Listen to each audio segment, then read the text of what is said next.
Yep. Sundays and Wednesdays, yeah. 8 o'clock on YouTube and Facebook and Twitter. It's the crew and you. Let's go. You can't get any better. Best thing about it, the way he did it the right way.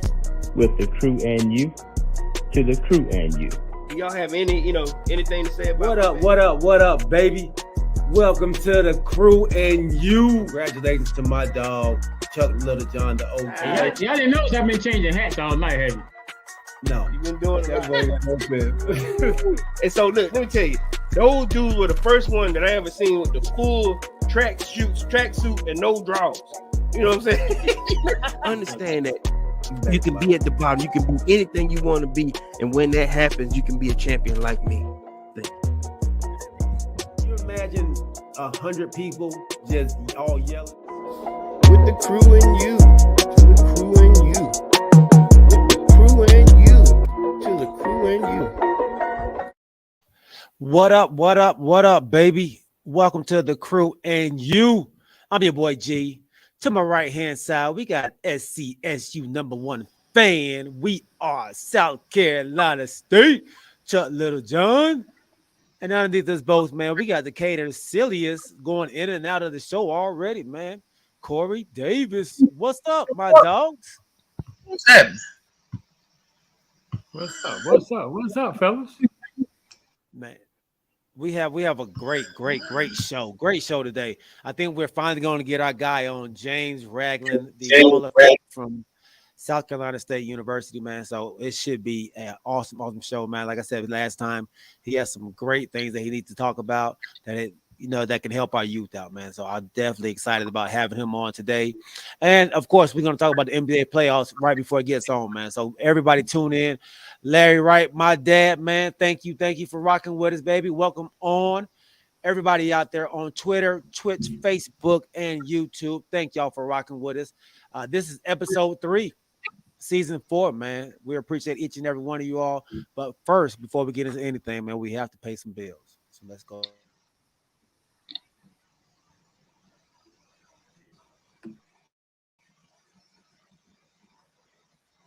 Is that me? Is that him? Are you in the market for a new home or looking to refinance your conventional, FHA, or VA loan? The crew and you have the perfect guy for you, the mortgage guy, Alvin Jameson. That's right, Alvin Jameson at alvinjameson.com. You can also reach him as we do at 404-587-9033. Financing a home can be one of the biggest investments you can make. Go with the crew and you trust, Alvin Jameson. And when you reach out to him, let him know you heard it from the crew and you. Are you in the market for a new home or looking to refinance your conventional, FHA, or VA loan? The crew and you have... Hey, I want to put him on that twice. I want to put him on that. James Little John, what's up, Brody, man? Welcome on, homie. Remember, tell a friend, bring a friend. Don't come by yourself. When you come, no, my dog. Let's get it, man. All right, NBA playoffs have started. They're on and popping, man. Second round. We've had some really great games, man. And we'll start off. Let's go ahead and start off right here in the game that just finished. The Philadelphia 76ers and the Boston Celtics. Man, what a heck of a game. I'm trying to see if I had some video on it. I tried to pull some video for it, but I don't know if it came up. I don't think it did. So never mind. But hey, the Celtics tie it up. It's 2-2 now. The series 2-2. Everybody has won at home. What do we always say, OG?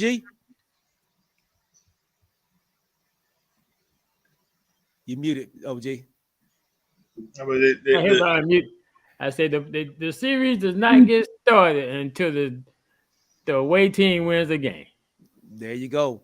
So this series really ain't even got started yet, man. Everybody's winning at home. And let me say, I'm gonna tell you, for me.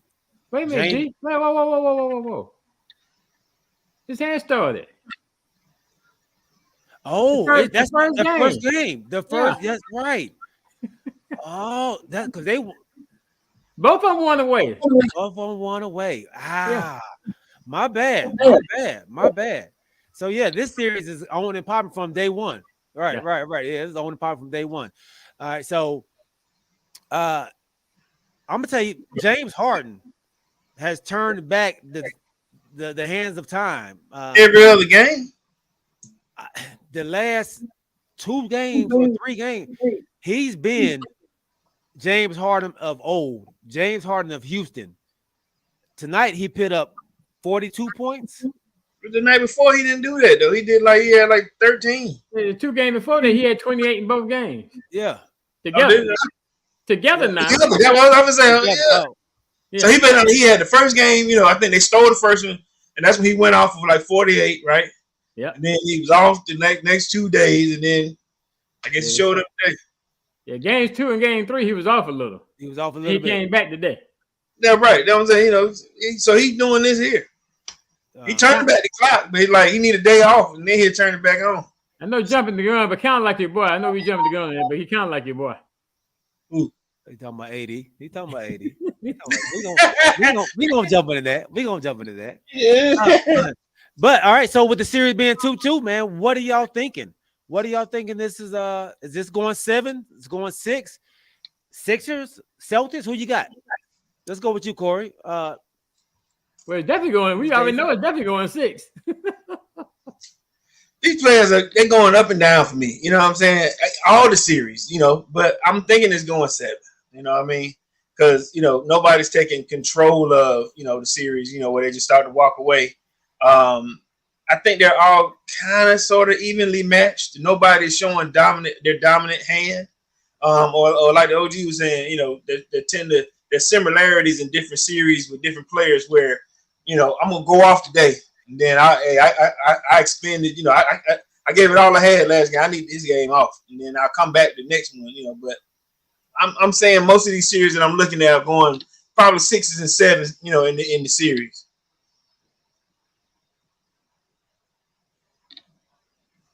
Is he getting stuck over there?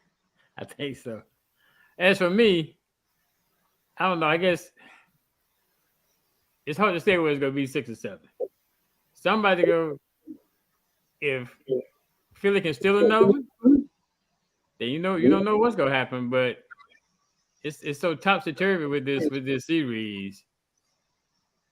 But to me, I think this is one of the best NBA playoff series as far as games that I can remember in a long time, as far as how good the games are. Now, but then on the flip side of it, sometimes you have a good game and sometimes you have blowout. One series have back-to-back blowouts. So I don't know, but I think Boston will take it. I just don't know whether it's going to be 6 or 7. I think it's going to be 7. Are you looking for Boston to take it? I think Boston taking it 7. I think both of them going to defend their home court the next 2 games, and it's going to go to a game 7 in Boston. Mm-hmm. Because technically, Boston really don't have an answer for Embiid. They're trying to put smaller people on it. But if they kept feeding Embiid, well, I guess just like, I don't know if you saw the end of the game or not, but just like they did, just what happened at the end of the game, that should happen a lot more. Because Boston has no answer for Embiid. But who has an answer for Tatum? Tatum, he's doing his thing too. They kind of trying to do their best to, But but Tatum, like the game today though, Tatum just go, I think, his first basket until like under a minute left to go in the first half. What did he end up with? I think he ended up with 20-something points. 24? 24? 23? Yeah, 24 or 23. But I'm with James Luther. I think he's going to be the Celtics in 7. I think both of them going to defend their home court the next 2 games. And I think he's going to go to 7 in Boston, with Boston taking it. I want the Sixers to take it. Do y'all think the coaching by Joe Mazzola might be a problem, being that he is now this is his first chance to be in a playoff as head coach? There's a problem today. Yeah, that's in what the I'm overtime. asking. That's what I'm asking. He should have called. To me, he had 2 timeouts. Mm-hmm. When they got the ball and they was down by 1, you call a timeout. Mm-hmm. You run the play. You don't need a 3 because you're only down by 1. Mm-hmm. Even if you miss it, and they shoot the free throws, you still got another timeout to then try to come down and tie the game. Mm-hmm. So you had two chances. Instead, you won one chance and don't even get the shot off. Mm-hmm. Now, when they don't get the shot off, is that the coaching or is that the players? If to me, game this close and you got two timeouts. Why are you taking them home? Use them. Like I said, you call one right there. Get your play. If you miss that, if you don't score, and they shoot free throw, you still only down by 3. You got another timeout. You can bring it across half court and set up another play to try to tie the game. So you would have had 2 chances at least. At least to take it. Yeah. Yeah, that's a great point. That's definitely a great point. I worry about his inexperience in these situations. Like I said, playoff basketball is a little different than regular season, man. So like every possession counts, and like you said, having a timeout and just going to bed with that timeout doesn't really make a whole lot of sense right there, especially when it wasn't a fast break. I can see it was a fast break, then you let them go, right. But it wasn't a fast break situation. I think you call a timeout, man, and draw up a good play down by 1 point. So I agree with you on that, man. What do you think about? So you're counting this to inexperience being his first year? I am. Me personally. Okay. What do y'all? My dad says Tatum actually hasn't been playing his best ball. Tatum struggled last year in the playoffs as well, man, and especially in the finals. Jaylen Brown kind of, had his best time when in the finals, where your boy Tatum kind of struggled. Should they be worried about Tatum in the playoffs? He had, like you said, he hadn't exploded for like a 40 game or just took over a game yet. I'm sure he's due for one. So to answer your question, should they be worried about him right now? He just hadn't exploded for one. He hadn't took over a game yet. He's been averaging, he's been doing this thing, but he hadn't done, in my mind, the same thing I hadn't seen yet in Durant. Where they just go off and you have no answer for them. Sometimes, like you said, this ebb and flow with their playability, they're doing what they can do, but they just hadn't, just taken over. So I mean, I don't blame him, but I want to see a breakout game from a superstar. And to me, I think it goes back a little bit to coaching. Like we were saying, G, if you see one of your stars is not getting off at the beginning of the game, then run something specifically for him to get him started. Don't let it be less than a minute left to go in the first half where he scores his first bucket. Mm-hmm. Get him. He just started. Get him involved. Get him seeing the ball go through the hoop to get him jump started before the end of the first half.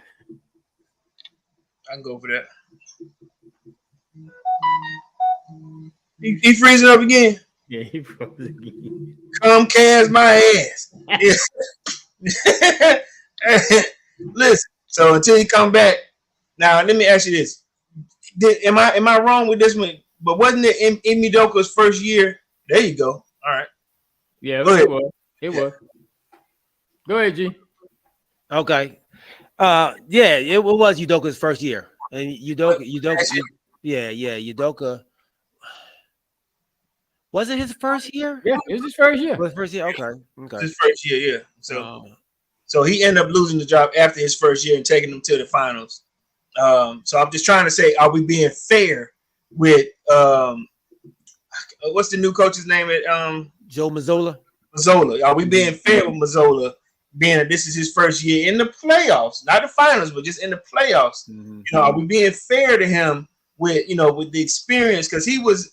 I'm not saying he accidentally got the job, but it's like you fell on this job because of what happened with Ime Udoka.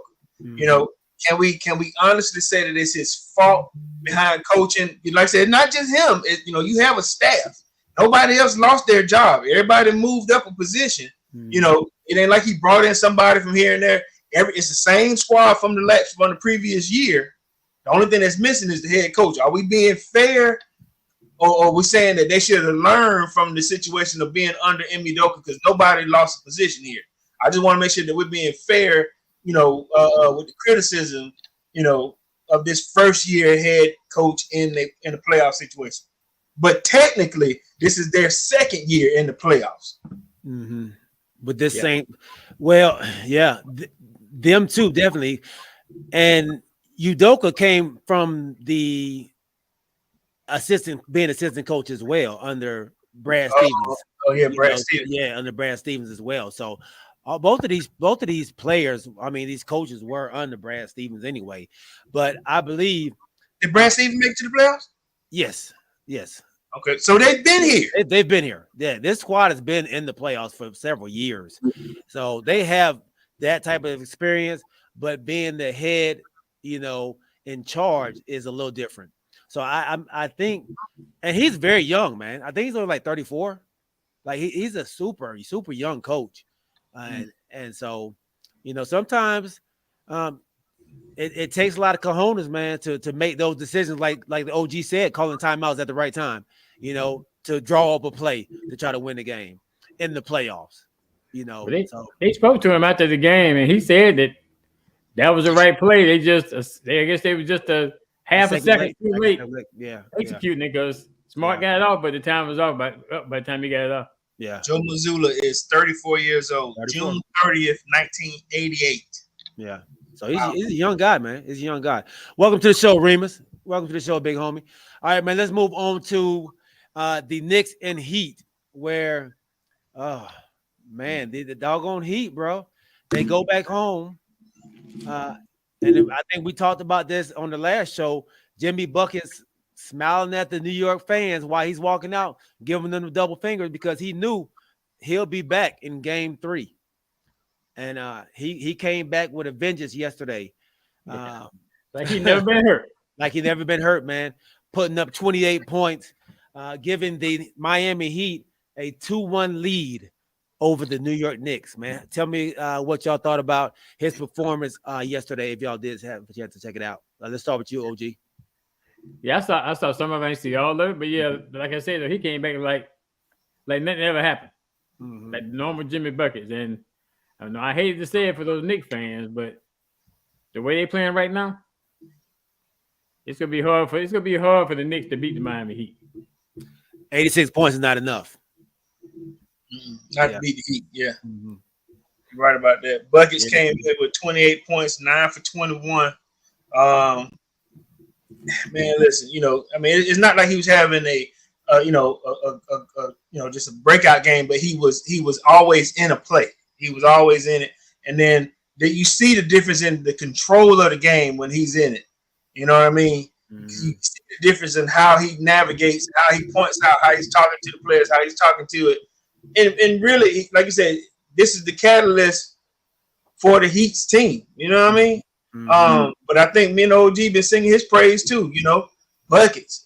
I mean, I'm not speaking for him, but I know we've both been on the same boat when it comes to him. You know what I mean? And that shows the experience between. I'm an experienced NBA player, playoff bound. I'm playoff. How they call it? Season playoff. Player versus the guys on the Knicks. I don't think they have anybody that's deep playoff driven on that team, or that's seasoned enough to want this spotlight. So you're right. They're right. They don't. Bronson been next. Okay, yeah, with yeah. Was it Giannis? No, I'm saying Bronson was there with Dallas, right? With Dallas, Yeah. So that's what. He's the only one, but Brunson ain't the guy that has the answer for the team. You answer the buckets. You know what I'm saying? Buckets is basically talking that trash. He's the transmission. Now we like to say Draymond he's the transmission on that team. Yeah. So that's what I'm saying. It's now the next level gonna be a little different, but if they can close it out, I know it's still we still got a lot more basketball to play, but right now, buckets is always our main answer here whenever they get a win. Yeah. They can't go down 3-1 against the Heat. OG, it's over then. They go down 3-1. It's just a matter of when. I say this one last thing too about buckets. If the Heat loses, we also, not saying we blame buckets, but we try to figure out what happened to Jimmy. You know, what was the reason with, you know, with Jimmy if they didn't win or if they wasn't in that game. You know, that's how you let you know who's the leader on that squad. Mm-hmm. Mm-hmm. So with the Heat's defense is really containing everything that the Knicks wants to do. I think they're shooting like 34%. Your boy Barrett and Randall, both of them together have shot 9 for 31. 14 and 10 points respectively from both of them together.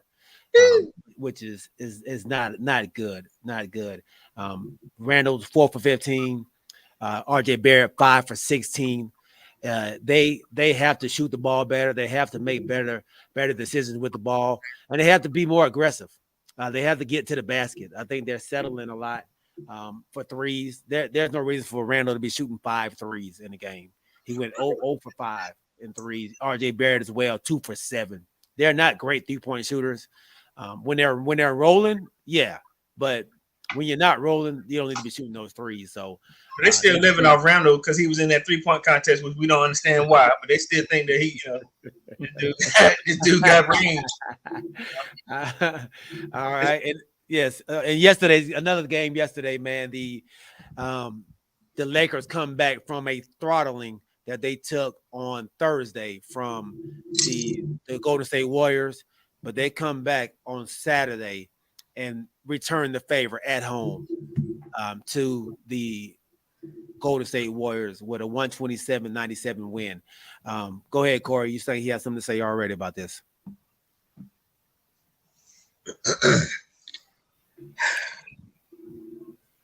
Hear me, fellas. I got a question here because I want, I think. And I know all three of us have special interest in each team here. Is this series being officiated fairly?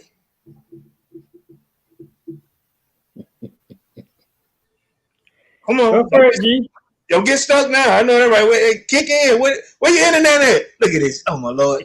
Right when I need the answer. Is he doing that for real? Is he doing that, OG? Oh, no. Is it okay? Well, this me and you right here until Comcast come back to life. Is it being officiated fairly? I guess that's a very good point. I'm looking at the stats from the game, from the last game. It was 23 fouls against Golden State, 15 fouls against the Lakers. Golden State shot 16 free throws. The Lakers shot 17 free throws. Okay, so the free throws, they brought them back this game. But yeah. I'm saying, is it being? I don't know if I'm seeing it from a Warriors fan standpoint, but I'm just trying to see. I'm asking if I'm the only one that's seeing this because I keep seeing BS calls here. I keep seeing missed calls. I keep seeing a one-sided thing. I keep saying where LeBron James is doing this walk spin move where he's traveling and they're not calling it. You know what I'm saying? I'll keep seeing, and maybe I'm just looking at it from a different scope here, but is it being fairly officiated? In my opinion, it is. I feel like the more aggressive team always gets the better calls, gets the most calls.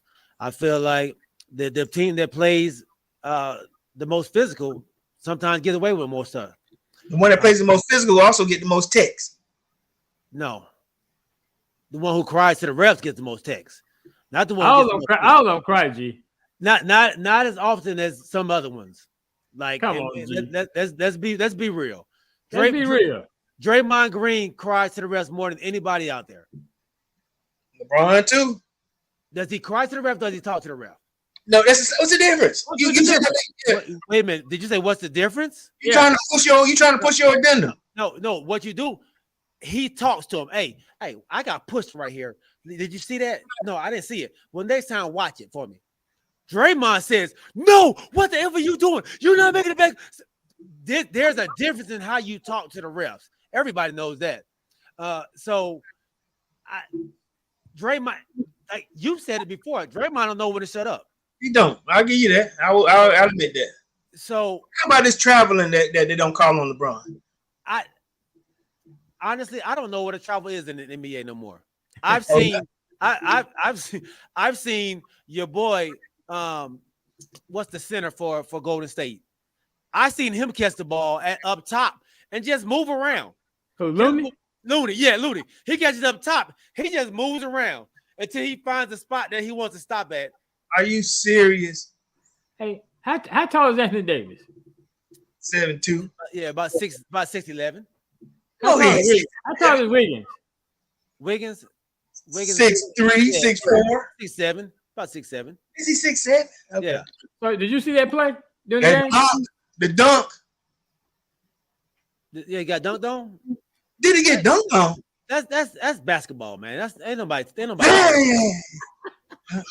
It was funky now. Look, Wiggins gonna go off at some point. He gonna get one. They were down 30. It don't really matter. I knew you were gonna say that. That's why I did that. That's why I did that. I knew you were gonna say something like that. Hey, so Lakers up 2-1, man, and we got our guy sitting in the back in the studio right now. James Ragland is about to jump on with us, man. But I did want to say the Lakers are up 2-1. We have some series that are tied up. I can't wait. We have the Phoenix Suns who got to win without their guy. They're trying to tie the series up now 2-2 with the Denver Nuggets, man. So they're playing right now. They're down 30-22. The Nuggets are down? No, the Suns are down. Yeah, the Suns are down. Yeah. So I think Phoenix going down, y'all. Yeah, it's over. It's over, man. But let's go ahead and we will bring on our special guest, the guy we've been waiting to bring on for a minute now. I'm gonna add him to the stream. So everybody in the chat line, man, please, TCY family, welcome a great individual, man, a guy that I had an opportunity to meet and chat with a couple weeks ago. South Carolina State University alumni, Hall of Fame inductee in 2018, wrestling, football, and track from Henderson, North Carolina. The legend, Coach James Ragland, man. Welcome on, James. Hey, thank you very much. Appreciate you, man, and thank you for having me come on board to meet the group and to share some little information with the group regarding the mission that I lead, called Believers of Change. And guys, just to introduce you to what Believers of Change is, we are a comprehensive approach towards conflict resolution and youth development. And the couple of the main topics and focuses that we hold as it relates to introducing youngsters and of any age as to how to resolve conflict and to develop moral values and essential healthy lifestyle. And our goal and our mission is to provide them with the tools to help them to deal with the common plagues that battle them into unhealthy choices and decisions that they make. Absolutely. And we're having fun with it because we noticed and we've observed tremendous progress in the youngsters and individuals who are in our group. And it's a beautiful thing to see change take place, and that's part of who we are. Believers of change. Believers of change. And James, Coach, I want to get into that, man, but I do want to start back in your South Carolina State days. I want to pick your brain about that, man, and I know you've played with some great players and coached with some great people. I want to kind of start from the beginning, if you don't mind, Coach, before we even jump into that. All right. Sure. OG, you want to lead this thing, maybe? Oh yeah. Welcome on, Coach, the illustrious Coach James Ragland, from another SCSU, where back then it was SCSC graduate. So I know you were there many years playing and coaching. and I was there from 79 to 83. So I guess during that tenure, what would you envision was the best team with the best set of players that we had during that time frame that you were involved in the coaching on the football side of it? I know you did wrestling too, and I asked you about that here in a little bit. Yes, I feel that the early '80s and that came through that was your era, that you were there, and we made a lot of national statements, and we really had the key towards winning and surprising individuals as to what HBCUs bring to the table. And because we capitalized on three football championships with during that era from 79 through 86. We won 3 MEAC titles there, and we were HBCU national champs in 1980 and 1982. And it was something that the players contributed to, the coaches contributed to, and it was just an identity that we brought to the table as being South Carolina State, and who were winners, who were definitely take pride in, doing what we did. And there was some great. We had about 11 guys to go up to the NFL back in the early '80s too. 11, and Charlie Brown was one of them. He's one that I coached. I coached receivers. Okay. And nice. Then, I'm sorry. I said that's nice. And I tell you, it was fun being a winner and a part of a winning attitude, and instilling into the players character that can not just guide them to victories and to success on the football field, but successful in life. And they are, and we have a great number of successful individuals out there from South Carolina State, from that time even up to the present day, making an impact on the NFL and the careers that they've set too. Hold on. Good deal. But I tell you, it's a beautiful thing to be a part of them, and seeing the success that they contributed on the football field and to the present day life that they're living on a professional basis. And I tell you, it was, we introduced them to something that and just to look at the winning of college football these days. Look at the winning Georgia Bulldogs. We instilled in our players the same thing that Kirby Smart instilled in his players, which led them to championships and success. And I tell you, beautiful thing.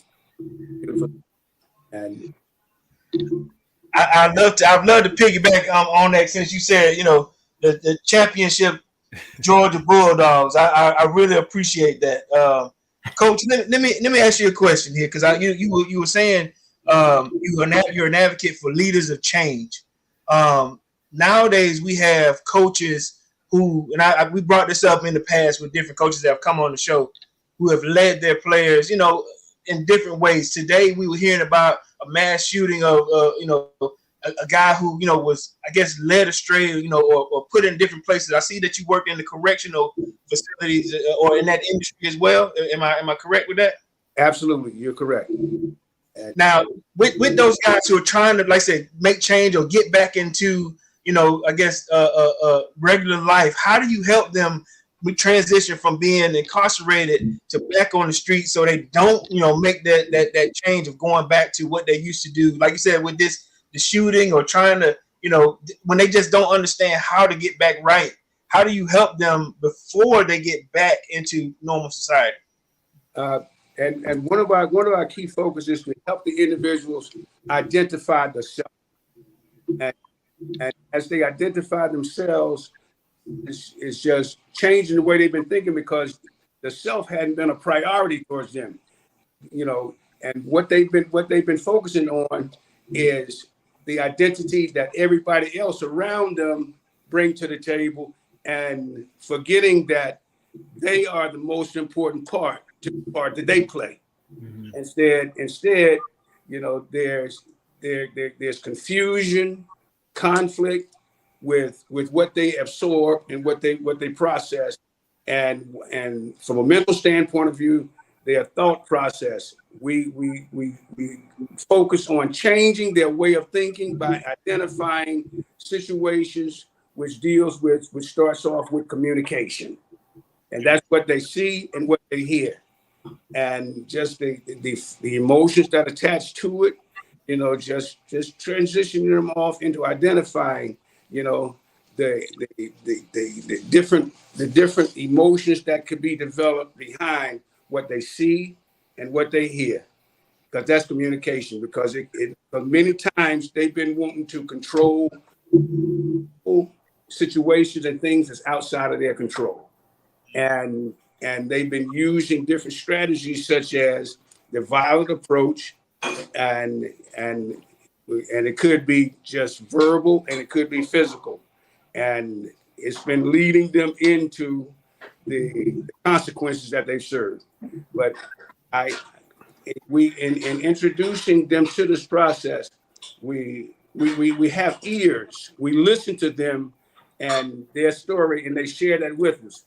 And as they share the stories with them, the question that we present to them: Can you think of anything, another feeling that you can accomplish or accumulate from what you're seeing and what you're hearing, and then attach the behavior and the response to it, attach that to, that end result. It's either working in their favor or working against them, and it's taking advantage of them, taking their freedom away from them. And I play, when we're dealing with individuals with backgrounds and so forth, we introduce them into what their freedom is, how to respect their freedom, and how important it is to respect their freedom. A failure to do so, they're giving it up and putting it on a silver platter. Mm-hmm. And it's just a beautiful thing to see the number of individuals that we've served for that have had their freedom taken away from them for 5, 10, 15, 20 years. And then once they're introduced to this new way of thinking, guys, I tell you, it's a beautiful sight to see them introduce themselves in a different light over that one that they stereotyped and finger being pointed at and accused of everything. But it's a beautiful thing to see them make change in their life.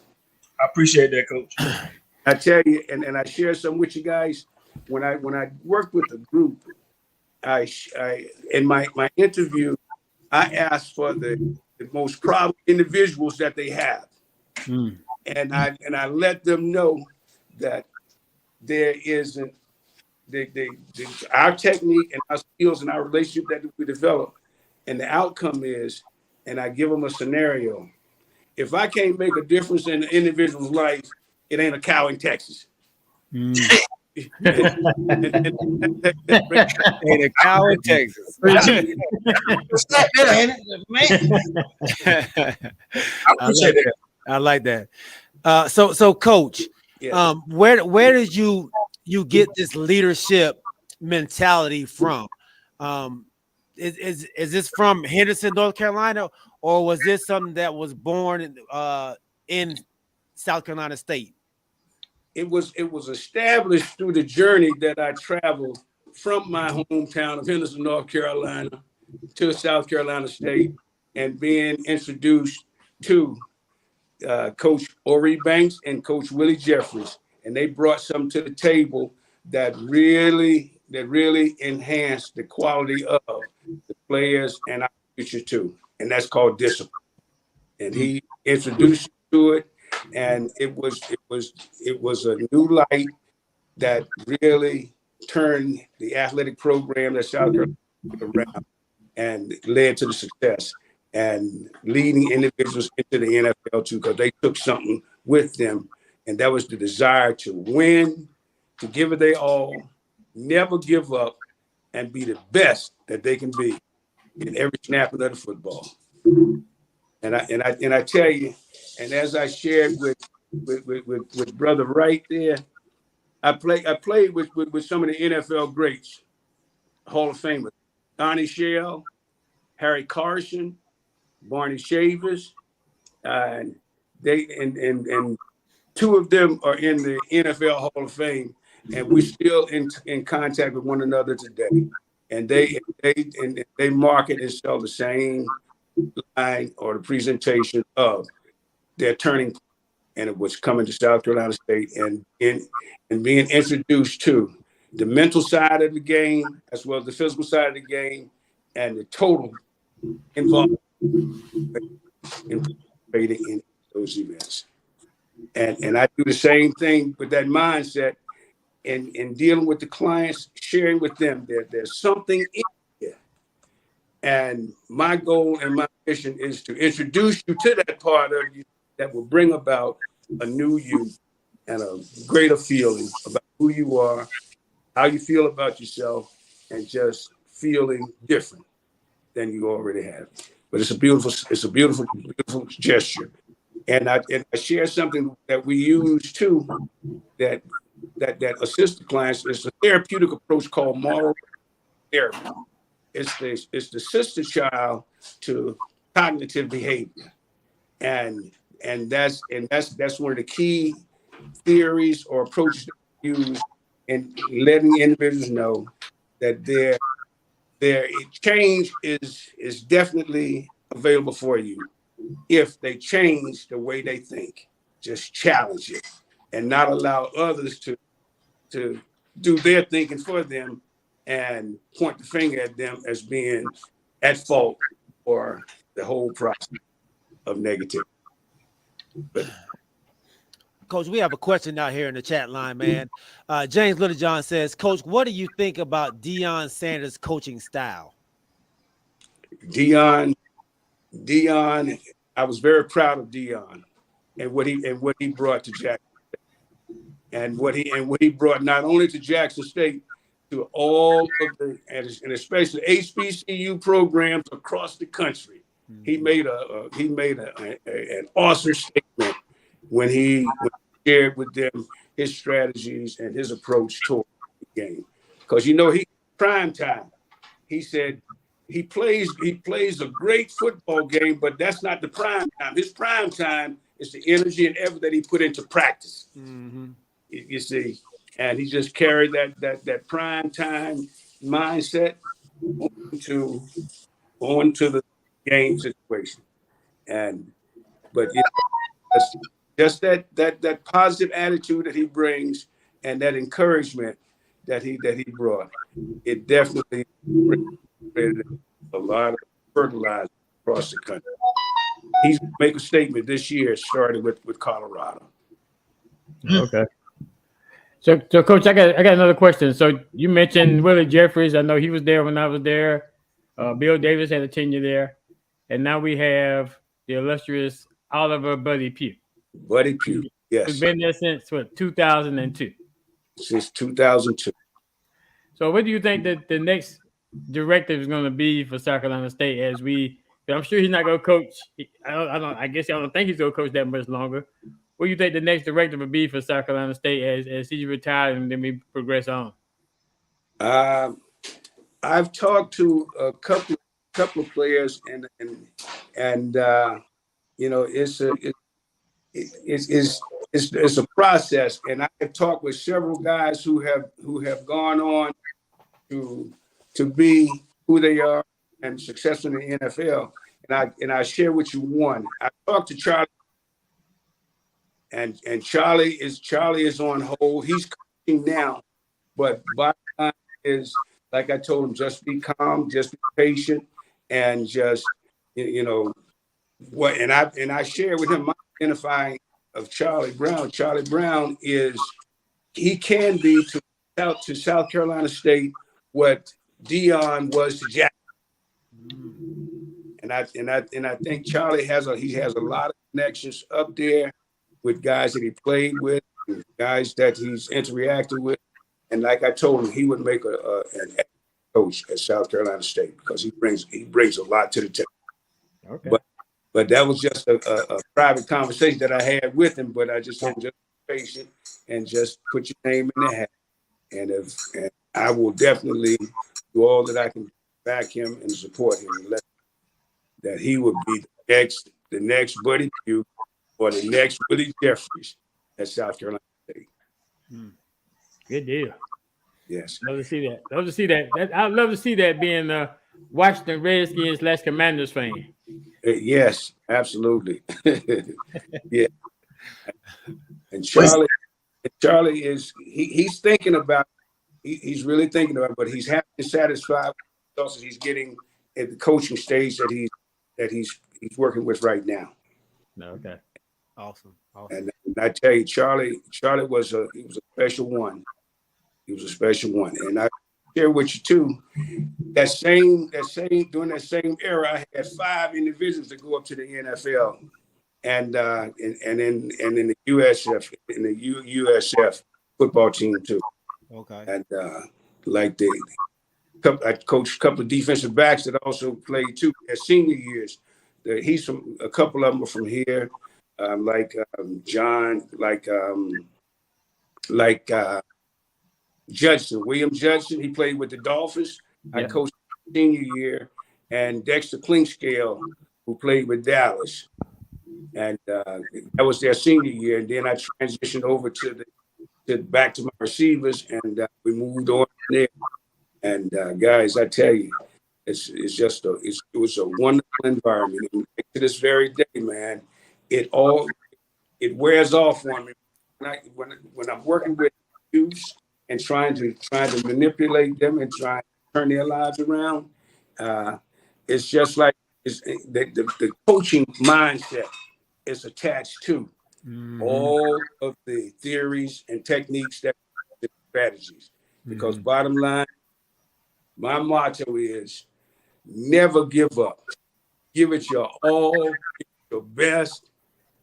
Check yourself, go to the mirror often, talk to yourself, and let yourself know how proud you are of yourself, and not be codependent on somebody else to do that for them.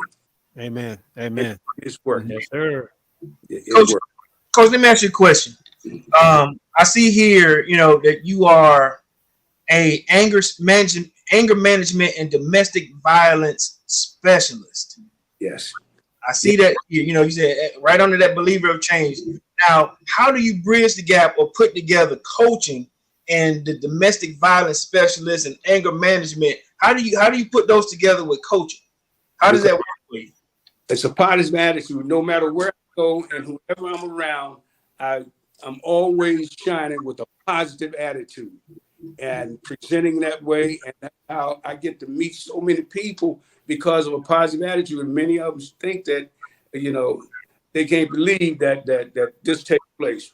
And that's what sent me back to doing, educating myself on the emotion.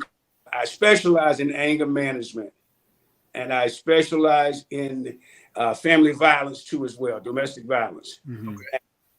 And just helping people to recognize and to break that emotion called anger down into the beliefs where it all comes from, and how to process a different way of thinking, and just realizing that I have to make changes here. And I tell you guys to see individuals. This is an angry society. Amen. Yes, it is. Yes, it is. And it's a part of the school curriculum that needs to be added to it, and it needs to be a program or class where in every class in everybody's high school or elementary school is geared towards thinking, so that to get them to understand that one becomes angry, they compare the emotion anger as being the result of violence. Mm-hmm. Is that you see that in your players or like you see that often? That's a part of the process, just being in control and being in self-control, self-esteem, and self-awareness. And now, if they're that prepared with all of these items that's focused on the self, they they make an adjustment to the environmental awareness. They do it on a calm and a low tone, and well thought through.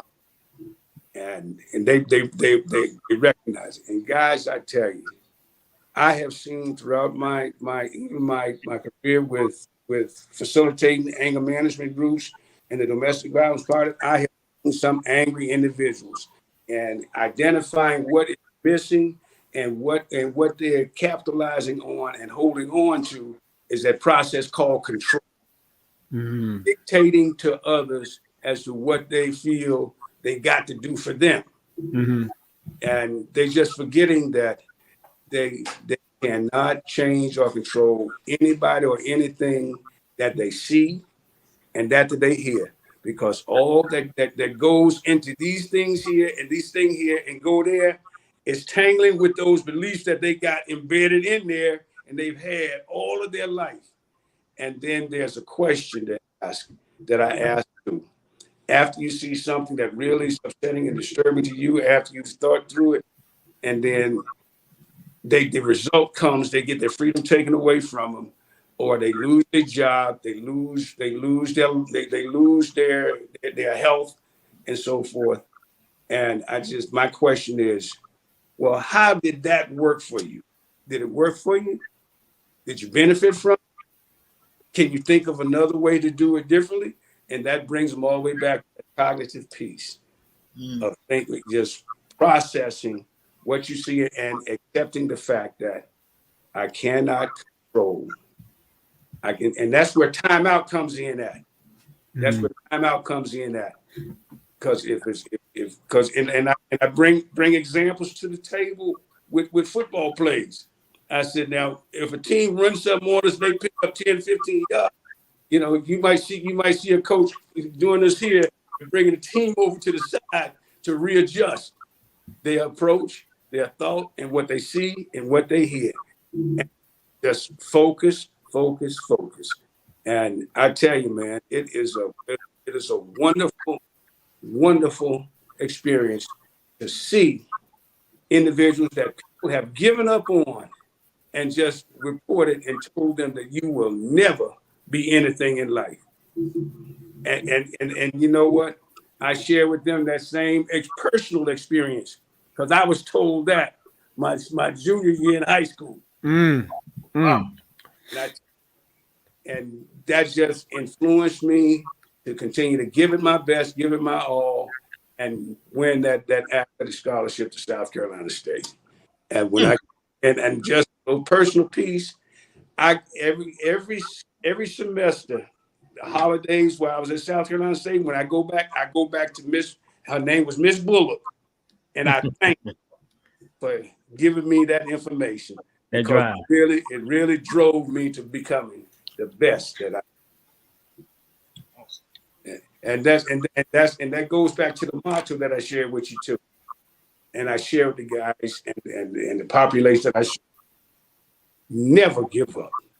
Don't ever quit on yourself or what your mission and what your goal is. Give it your all. Give it your best, and keep and stay in the moment. Because I use scenarios too, like the past, and just I point to the past. I said the past is behind you. Now, if you walking forward and you walking with your head looking back, something gonna happen to you that's gonna really impact you on a negative. Let it go, and that's a struggle that individuals have.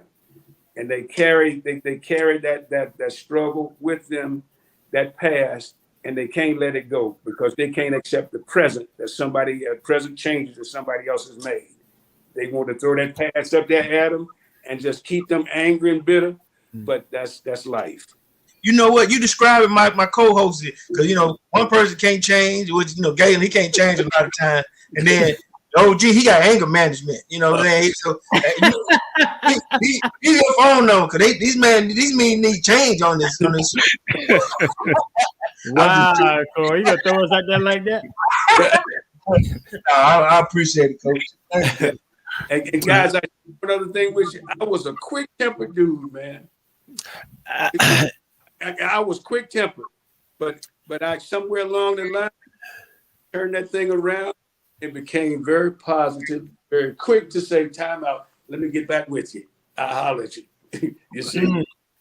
So Coach, what was it that changed you? Was there a certain event that happened in your life that made you change over to let me change?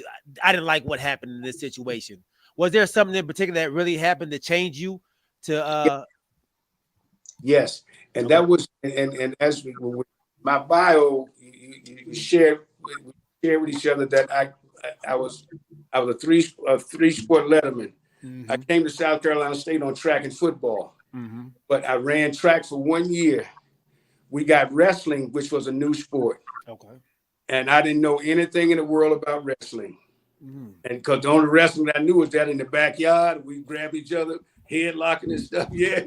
And but I'll never forget Coach Carson. I had conversation with us, Coach, I'm tired of running track. I want to give wrestling a try. I let my track scholarship go, and I ended up putting forth the effort in that second semester to take on the wrestling, and I became from that point there 2 times MEAC champion at 107.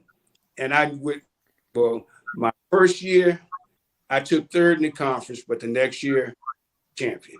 I learned it. I was just determined to give it my all with all and anything that I pursue. Mm-hmm. I tell you, man, it was awesome. And one other thing too, I share with you too, that led me into going when I graduated, going to clinics, camps, and so forth, and I gathered so much.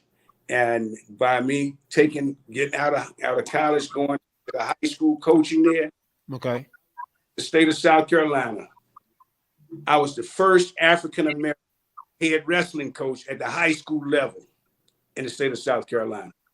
Oh, wow. And I had capitalized in the whole state, Coach, in the whole state. As soon as being an official too, I was the first African American wrestling official at the high school level and at the college level in the state of South Carolina. And that was a part that really changed my life. Because, you know, when the first African American, you can tell the negativity that comes at you and looking down at you, looking at you guys and placing them. But my guys never quit. They never gave up. And I had some state champions there too. Nice. Yeah. Nice. It's a journey, and I, many times I don't like talking about myself, but I just use myself as an example. Let the guys know if I can make it through all that I went through, all that I've been faced with, and become successful, it's something in you that I know is there. Let's work hard to get it out. You see, and guys, I get texts today from individuals who had their freedom taken away from them for X number of years, and once they got out, they were on probation. They came to my settings, and they found their identity. And upon graduating, guys, you know what I get texts now saying and thanking me. But Mr. James, if it wasn't for you, I don't know where I would be today. Amen. That you being in life. I said, and then still too, I let them know that I love you and I believed in you and I know that you got the best. And thank you for giving that. And thank you for inviting me and having me in your life. Yes. It makes goosebumps grow on me, man. Yes. Yeah. Yes. I tell you. And I tell you, if there's anybody that you might know of, or an organization that they need somebody to come in to facilitate a group on a weekly basis or something of that nature, or a presentation to a group, just tell me, just my information, and I guarantee that I can make a difference in whatever audience I'm in. And Coach, we're going to put that information out towards the end of the show for everybody to be able to reach out to you if needed, man. So we will put that out there. Okay. And I appreciate that, guys. And I love you guys. Thank you for inviting me and bringing me on board, man. It's gonna bring tears to my eyes. Coach, we're not done with you yet, man. If you got time still, we still got some time for you. Man, look at here. I got all the time in the world. All right. All the time in the world. No, good, man. Go ahead, OG. Yes, I guess you just mentioned one thing. I guess I wanted to talk about also. I know a lot of what you've mentioned is talked about, I guess, people that have been incarcerated and you help them when they're on the verge of getting out.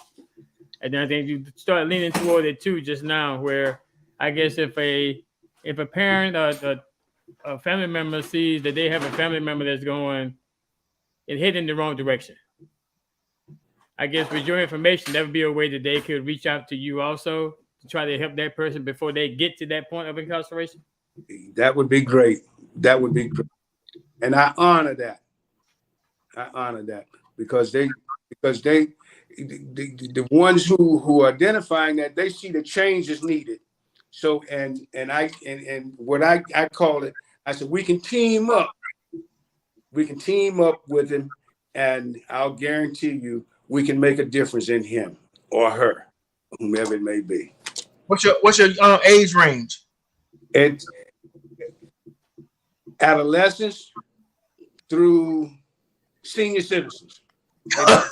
In life, okay. It fluctuates. It's very flexible. And I tell you guys, it's beautiful to see individuals who are struggling with that anger, and the violence, and so forth, and the controlling of individuals, and conflict and conflict resolution. It's very pleasing and pleasure to meet them and just carry on conversation with them and just let them know what I guarantee and what they have, and I like to reach. And I don't give up either. And I tell you, I stay fired up. And many times, the clients say, and when I'm in a group, they say, Coach, does anything ever surprise you? You ever upset? I say, no. I understand, it thoroughly as to what I see and what I hear. And I accept the fact that I cannot control or change any of it. And one other thing too, because when the youngsters, they slide off and peer off into drugs and alcohol, the addiction part of it, I'm a drug counselor too. Okay. And I put it all together, and it works. It works. It's a very diverse population, be it male, female, regardless of what race, what religion may be. I have dealt with them all, and I help them to identify who they are, feeling good about themselves, how to take care of themselves, love themselves, and just believe. And this also is a part of it, in the Almighty. Without Him, without that belief, talk to Him. You're lost. Yeah, you're lost. And that's a team that we want to be a part of. Amen. Because Satan is out there. He's recruiting. Mm-hmm. He's recruiting. But we just got to say you can recruit someplace else. Mm-hmm. I'm on the best team on the planet. There you go. Amen. And I refuse to not give it my all to be the best that I know that I'm quite capable of. Love it. I love that. I love that. And so Coach, and I know you gave me a pamphlet, well, not a pamphlet, a something that I kind of look at on a regular now, man. Mm-hmm. And I thought I had it up here. I don't see it, but there is a paper, power paper. Mm-hmm. And this paper here, man, it says you have the power to believe in yourself. That's right. The same power is needed to educate yourself. Yeah. You have the power to change. You have the power to make choices. Yes. You have the power to change the way you think. You have the power to address the things you fear. You have the power to be able to let go. You have the power to accept the things you cannot change. You have the power to accept the things you cannot control. You have the power to understand the roles each of you play and the importance of each. You have the power to accept responsibility for your own actions and the ability to deal with the consequences. You have the power to understand that you are the most important thing of anything you do. You have the power to think that you are special and important. You have the power to expect from yourself more from yourself than others. Mm-hmm. You have the power to respect yourself first, which yields respect for others. Mm-hmm. You have the power to love yourself, feel good about yourself, believe in yourself, trust in yourself, and be comfortable with who you are. Coach, this hit me hard when I saw this, and this is something that I read every day now. Oh, good, man. Great. This self motivating, something that everybody should do every day, man. Yes. Tell me what made you write this and send this out to people. Okay. What I did, it was one night I had a group. This is several years ago.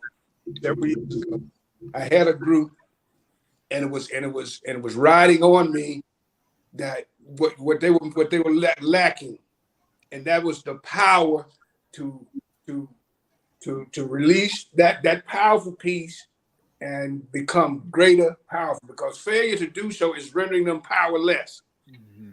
And what I did, I got up one morning and I put it all together and just was encouraging myself to let the people know that you have the power to do anything, to be anybody that you choose to be. Mm-hmm. And I put it all together, and I said, I got to put this out here to make sure, because if we don't utilize these tools and recognize the power that we have, it's going to render us powerless to those who challenge, who take one day to the next.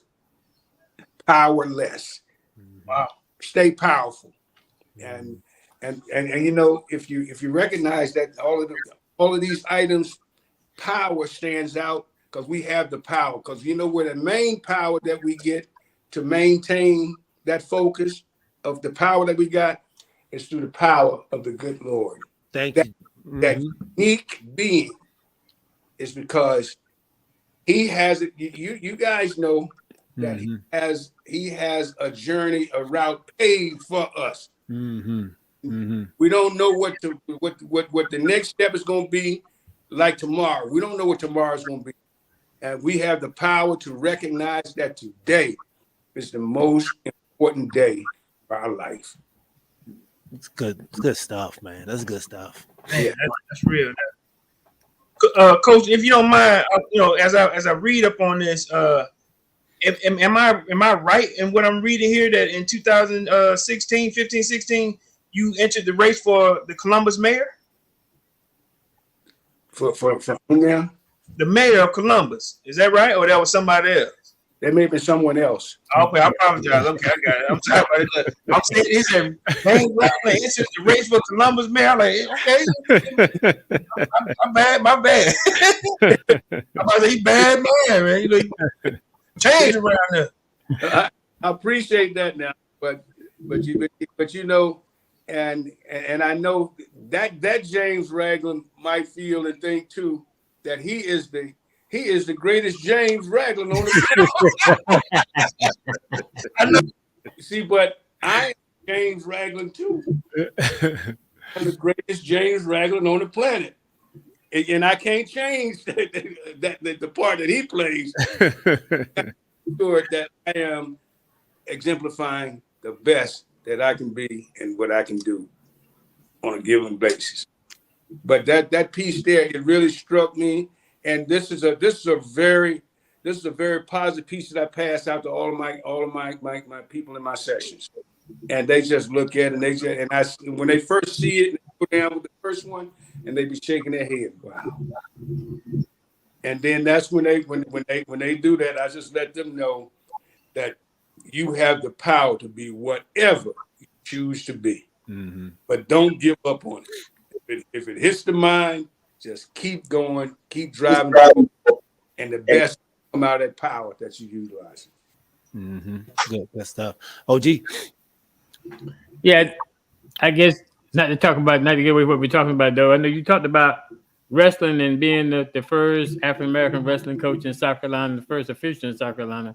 So when did you transition into being the wrestling coach at South Carolina State? Because I know you were the wrestling coach there when I was there also. Yeah, that was in 70. I worked 4 years at Orangeburg Wilkinson. I was the head wrestling coach there from 70, 75, 79. And we made statements because and if you don't mind me sharing, somebody of this nature here don't suppose to know anything about wrestling. Mm-hmm. Right. But something else that goes back to my coaching part of it. I share with the new guys that come out from my team. I just say, if you give me one solid year, I said 2 years you'll be somebody's champion, and that was guaranteed. Yeah, and you won 4. Is that right? 4 MEAC championships and was named coach of the year in all 4 seasons. Absolutely, yes. And when you look at wrestling, I put together in that 7-year period of time, I had 32 MEAC champions, 32 MEAC champions, and also I had 3 out of that 32 to go to qualify for the national tournament. Mm-hmm. Mm-hmm. Yeah, and one of them won. This was 1983, and the other one was 86. Yes, mm-hmm. and they did an awesome job, and they won. That one just went into the Athletic Hall of Fame at South Carolina State. He won 4 MEAC championships, but one of the other ones, Jeff Washington, he won 3 MEAC championships and qualified for. But Coach, what was that feeling like when you got that call about being the MEAC 50th Legends of Coaching? Wow. What was that like, Coach? Whew. I said, wow, thank you. And I thank my guys for putting forth and giving it all they had to bring recognition to them, to the MEAC conference, and let them know that them Bulldogs are holy hell. And being a legendary coach, man, it's one of the most awesome feelings I think that anybody could gather, and just to be and to be one of the, I think it was 7 of us that was in that 50th anniversary of the MEAC 50th anniversary of MEAC coaches. Mm-hmm. And it was just an awesome feeling. And it's just that we dominated for those 4 years. Mm-hmm. We dominated. Mm-hmm. And it was just back to back. This is an awesome feeling to kick that much, you know what.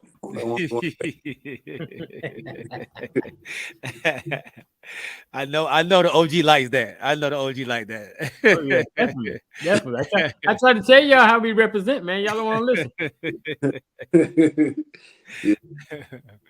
But I tell you, it was a beautiful feeling. Good.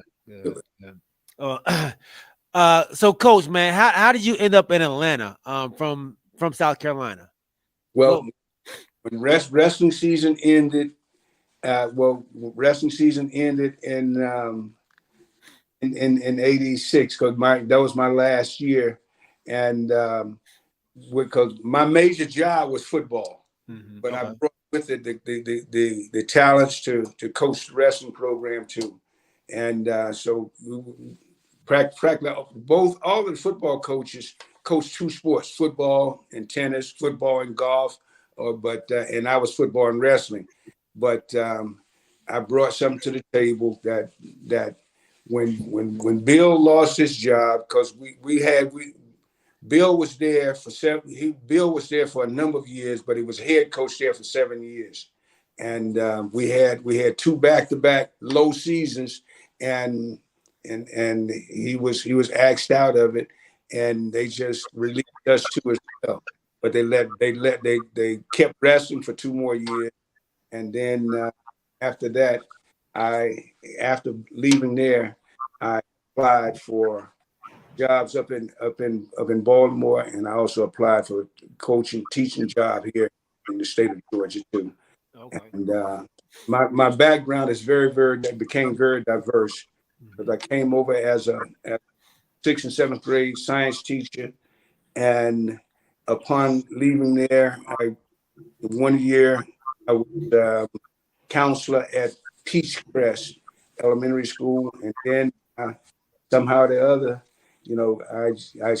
I saw something else. I went into a technical school, and I was helping individuals with job search and helping them with acquire their GED and so forth, and preparing them for employment as well. Okay. The Center of Industry and Technology. My background is so diverse. I'll probably be here all day. that trail, but it was a very diverse career pattern, and this was what I brought to the table: the positive attitude, that drive, that team piece, and everywhere I went, and that's what that was what I was known for, as just being a team player, and just help to bring people together and keep people together, and being positive, productive, and just handling situations without confusion and without talking behind somebody's back and so forth, but just let them know that, just put forth the energy, deal with it, and keep moving forward. Mm-hmm. But it was very diverse. And then I had, and the reason why I work with individuals who had their freedom taken away from them, I was employed by three probation officers. Okay. And I facilitated anger management classes, the domestic violence classes, as well as MRT class. MRT was part of, converting the clients to a different track and changing their life. Okay. It's very diverse. And I'm pleased with it. Good. Nice. I got one last question for you on my end, Coach. Okay. So I went to Southern University. That's in Louisiana. I'm pretty sure you know where it is. Yeah. HBCU, alum at the same time. Tell me about your time, from South Carolina State and Southern University. Tell me about your battles, either from wrestling, football, anything. Tell me about your time against any, SWAC school. We beat Grambling. Okay. We beat Grambling. We beat Alcorn, and Grambling and Alcorn was the only 2 out of the SWAC that we played. Okay. Yeah, and it was just a wonderful honor to be a part of that process, coaching against the famous Coach Eddie Robinson. Right. I got you. And also the coach at Alcorn. Okay. Yeah, it was just an honor. Nice. And we played them. We played both of them on national TV on ESPN, and it was a great experience. Great experience. Yeah, man. Hall of Fame coaching at its best. At its best. And it was such a great journey, and we've just had sit downs with Coach Robinson at the national clinics, Okay. And visiting their room, and Coach Robinson, just indeed a pleasure and an honor to sit in there and talk to Coach Robinson, man. Nice. It was beautiful. But so he was a nice guy. Yes, he was an awesome man. And he was, and he just, and he gave us the the pats on the back and just say that he was proud of you young guys. Keep giving it your all, keep giving it your best, because bottom line is, our HBCUs are gonna rise to occasion, and we doing it. Nice. Yeah. Appreciate that, Coach. Yes, absolutely. At Southern, we had an opportunity, and when Bill his next to his second year left on his contract, we had an opportunity to go to I think it was either Texas Southern or he might have, and he came to the conclusion, no, we're gonna stick it out. So we could have easily have been a part of the SWAC as coaches, but he chose to stick it out in the 2 years. But we knew what adjustment we needed to make for those last 2 years. But the committees were impatient, so they let. Nice. That's what's up, man. That's what's up. I love it, Coach, man. So, Coach, man, would you do me a favor and tell everybody again what's the name of your organization, and if you will, man, can you maybe put out a number that we can put out there as well for them to reach you if they do want to, to reach out to you, man, for any issues that they may have. Okay, and we're Believers of Change Incorporated. Believe in change. Believers of Change. Believers of Change. Okay. Yes, Believers of Change Incorporated, and we are a comprehensive approach towards conflict resolution and youth development. We specialize in resolving conflicts and developing moral values within them that are essential to a healthy lifestyle. And our goal is to provide clients with the tools to manage those common plagues that they battle with. And healthy choice and unhealthy decisions. Gotcha. Okay. And turning their lives around, I tell you, that's another one of our mottos. We believe that change is available to anybody. And that's why we never give up. We give it our all, and we see the best coming out of it. And we just know what we do, and we've been successful at it for a number of years. And I am the sole proprietor in Believers of Change now, because the other guys, the other two founders, they went in their career path, and they just say, well, James, look at here. We've made a statement. We're going to give this to you. We're going to step away, and they moved to different sections of the country, and they said, this is yours. This is your baby. And I said, thank you. They gave that to me. No doubt. Well, we appreciate you, Coach. OG, do you have anything else to add? I guess one other thing, Coach, I guess if someone wanted to get in touch with you, what's the best way of getting in touch with you? Through email, through phone number, or email and phone number. What's that email, Coach? My email address is James_Ragland, the number 2 at Yahoo. Gotcha. Okay. And my phone number 404-218-9701. Now you got a 404 number. That's metropolitan area of Atlanta. Yes, that's my personal number right here in Lithonia. Lithonia. Okay. Yeah, Lithonia. Yeah. So you spend a lot of time in Lithonia? Yes, we've been here for 36 years. Nice. Okay. 5 years. So you spent more time here in Georgia than you did in South Carolina. Don't do that. Don't do that, Corey. Don't do that. You're absolutely right. You're absolutely right. Just as much, but okay. Both places have been extremely good to the Ragland family. Gotcha. I appreciate the time that look at 404. You know, it made my head tingle on the top. You know that these Georgia boys are getting the same experience that the South Carolina kids were doing. You know, back like I said, listen, like you said, any change is a good change, and I'm just glad that you're here in the great state of Georgia doing that. Yes, absolutely. And I'm looking at continuing to reach out. That's one of the reasons why I cannot retire, because I'm forever reaching out. Wow.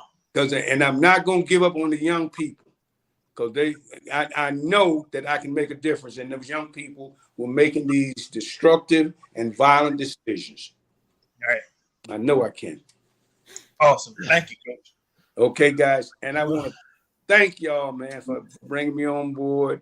And I tell you, it was an awesome experience. I really appreciate you guys. And Mr. Wright, remember Friday now. Yes, sir. Yes, sir. Yes, sir. Yes, sir. Absolutely. Absolutely, man. I thank you once again, Coach, man, for coming on and spreading your knowledge, your wisdom, and just taking the time out of your day, man, to come on with the TCY family and educate us, man. We appreciate you. You are a Hall of Fame coach, but you're more so a Hall of Fame guy, man. And we thank you. We love you, and we will be spreading the word, man, about the believers of change. So thank you so much, man. It's been an honor. It's been an honor. Okay, thank you guys, and I love you guys, man. Love you back. Love you back, Coach. Absolutely. Have a great. Thank you, sir. We appreciate it.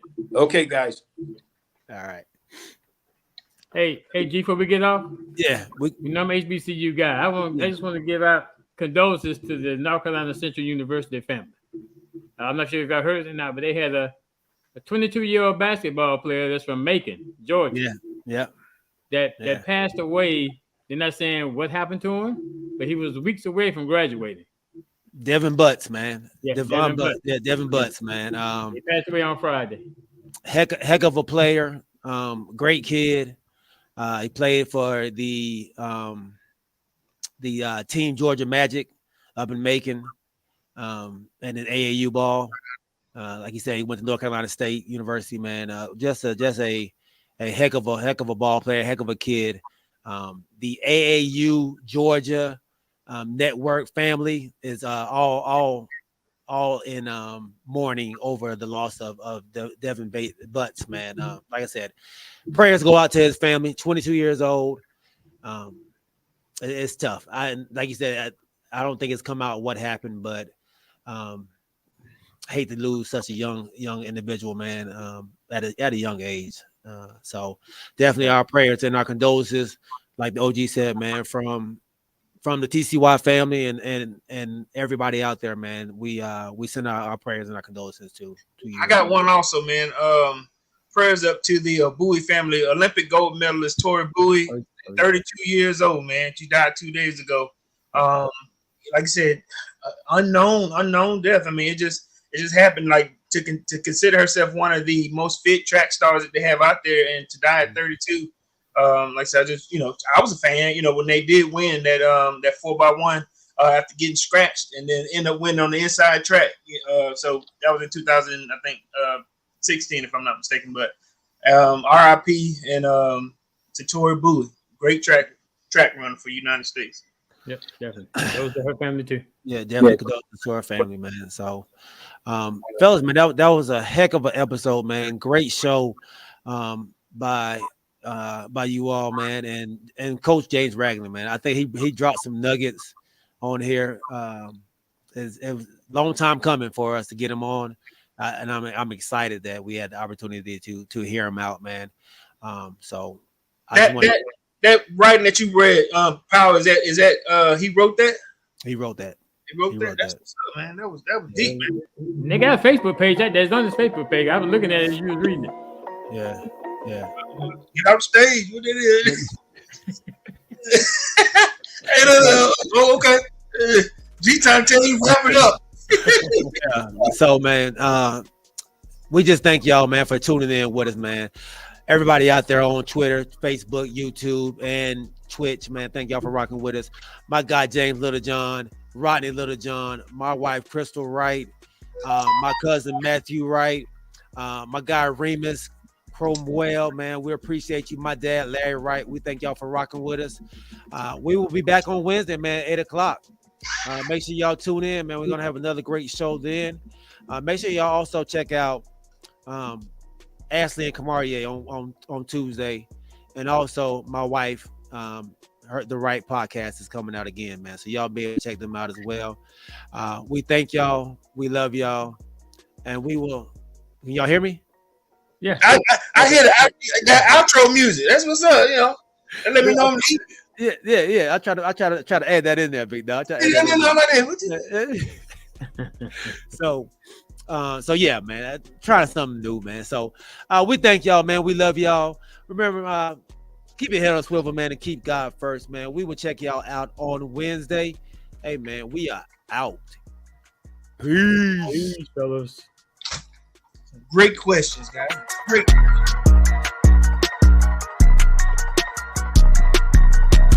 You're a great engineer.